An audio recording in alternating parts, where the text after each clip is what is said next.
Hi, I'm Wayne from Meeple Envy, and we're about to get spooky with Ghost Fightin Treasure Hunters. This spooky game lasts about 30 minutes and it's for 2 to 4 players. Here we go.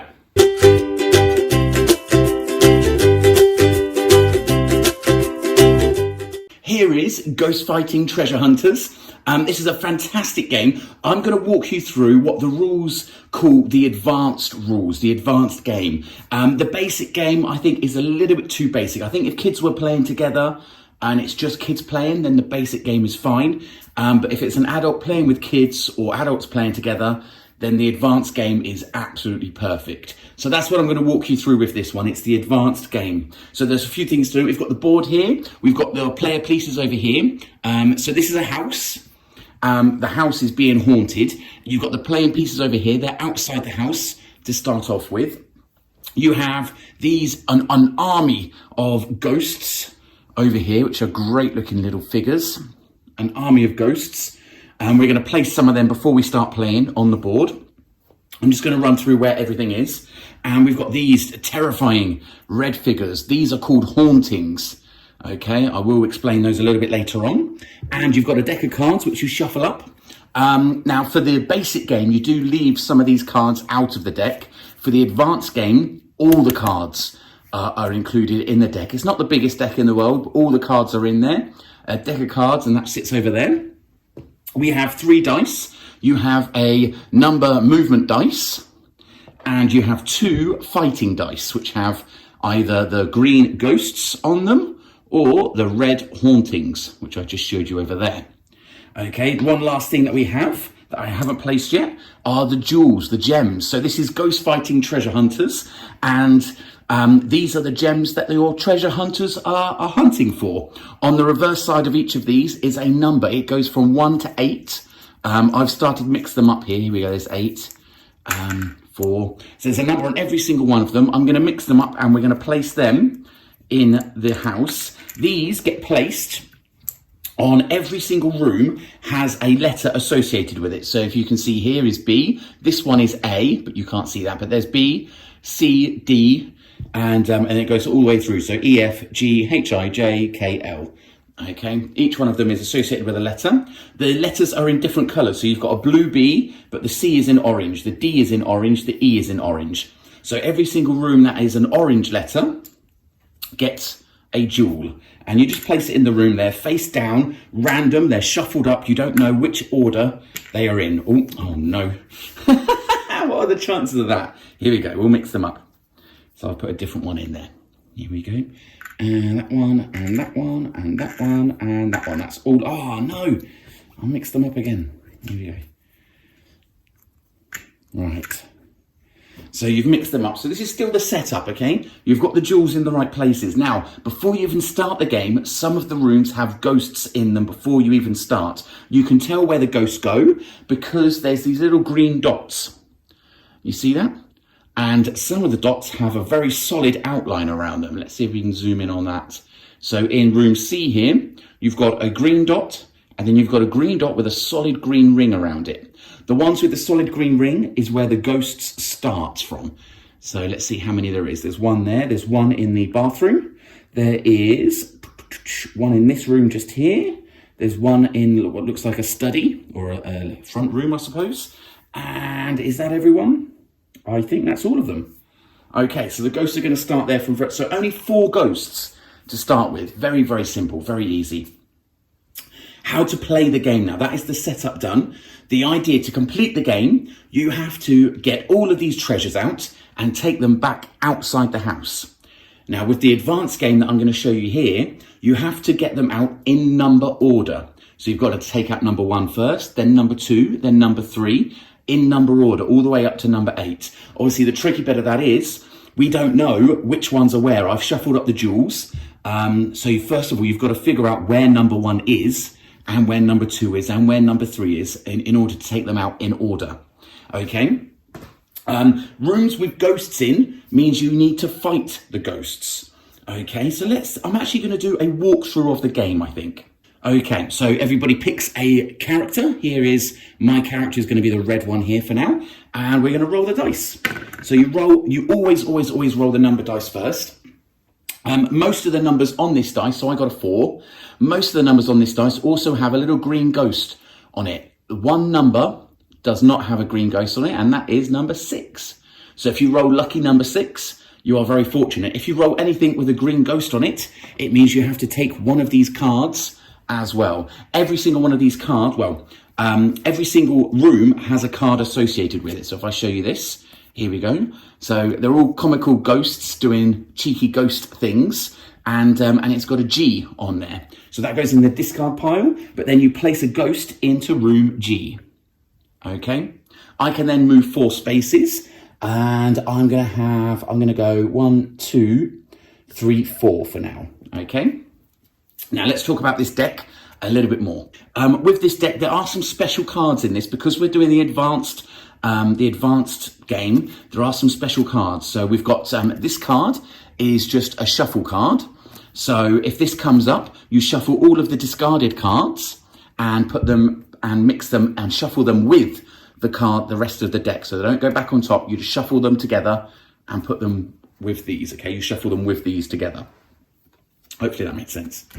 And then there's this card. This is an advanced card.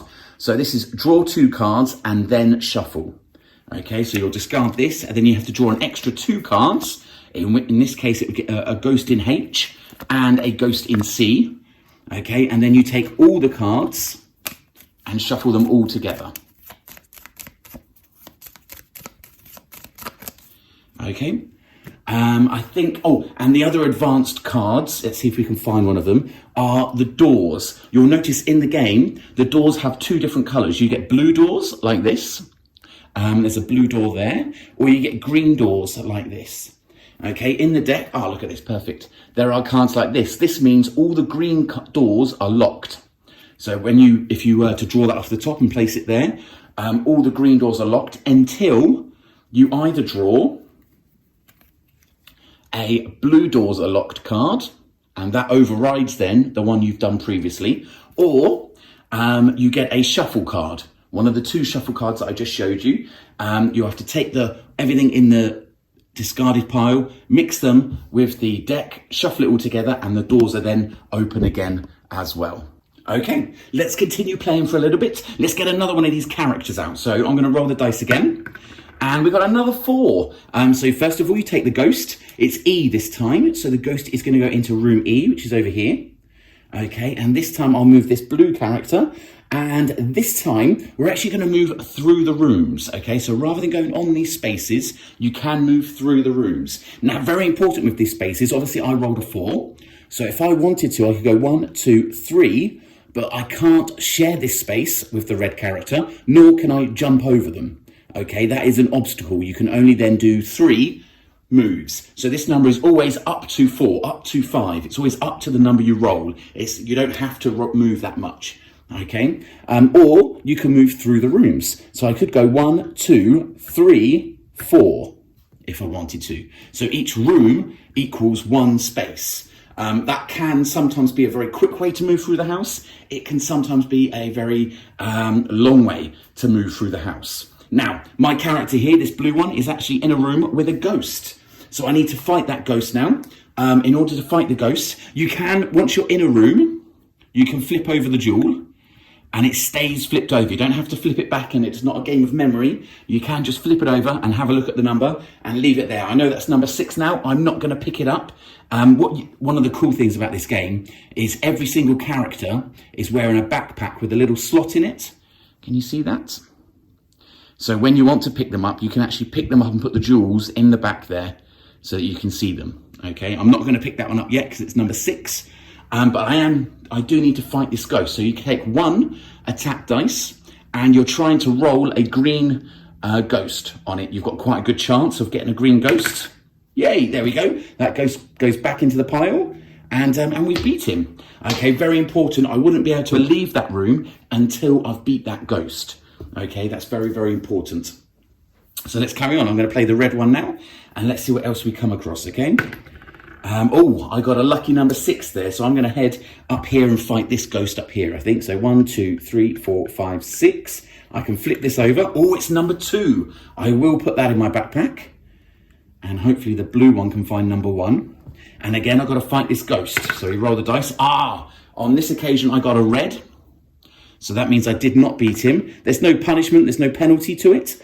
It just means on my next turn, I've got to try and fight the ghost again. Okay. Now, as you play the game, as you continue to play, you're going to deal more of these cards down. Okay, G this time, which is back in here again. And let's do a few of these. We've got a shuffle card. I'll ignore that for now. Take 2 and shuffle as well. And then blue doors are locked. So they won't be locked for very long because we're going to shuffle them. C has got another ghost. Okay, here we go. Okay, so now I wanted to get a few more ghosts, and I wanted to show you about the hauntings as well. So as you play along, the ghosts will build up into the deck. Once you've got 2 ghosts in a room, the person in that room will take both attack dice and roll them. Okay, this occasion I got 2 reds. That's not good. Let's try again. Okay, this time I got 2 greens. If you get 1 green, you can get rid of 1 ghost. You get 2 greens, you get rid of 2 ghosts. Okay, so I got rid of both of those. If, as you're playing the game, 1 room gets 3 ghosts put in it, so this one's already got up to 2. If that one gets a 3rd one added to it, that then becomes a haunting. So we'll take the ghosts away, they get added back to the pile, the army of ghosts, and one of these haunting figures will come in instead. Now, the hauntings are a little bit tougher to get rid of, okay? With a haunting, you have to have at least 2 people in that room to fight the haunting. So on this occasion, this blue one is going to have to come in here with me to try and fight the haunting. And then the people playing these characters will both get a dice each. We'll both roll the dice. That was terrible. What we're looking for is at least one of us to get the red face. Okay, so you don't both have to get it, or on that occasion we did, but you don't both have to get it. Just 1 red face will do it, and that'll get rid of the haunting. There are 6 of these haunting characters. Okay, you lose the game if all 6 of these haunting characters are on the board. So all they've got to do is be on the board, and then you lose. So on the face of it, this game looks very, very simple, very easy. But these cards keep coming, they keep coming, the ghosts keep coming. You have to work together to fight those ghosts, to get rid of the hauntings when they turn up, in order to buy yourself enough time to find the jewels in the correct order and get them out back outside of the house. How that works is you will just use the dice, count back down to the outside, leave your jewel out there, and then when it's your turn again, you can come back in and hunt for a new one. There you go, quick rules. I tried to break it down as quickly as I possibly could. Hopefully it makes sense. Hopefully you can follow along. This game, we've got 3 copies of this game in our library. You can subscribe at wonderkidsuk.com/Meeple Envy. The service is called Meeple Envy, so if you just do a Google search for that, I'm sure it will come up, Meeple Envy board game rental. And you can sign up to the service. It's and then you can get board games at ridiculously cheap prices to borrow, and then send them back with free postage as well. That's Ghost Fighting Treasure Hunters. Thank you very much for watching, and let us know if you enjoyed it.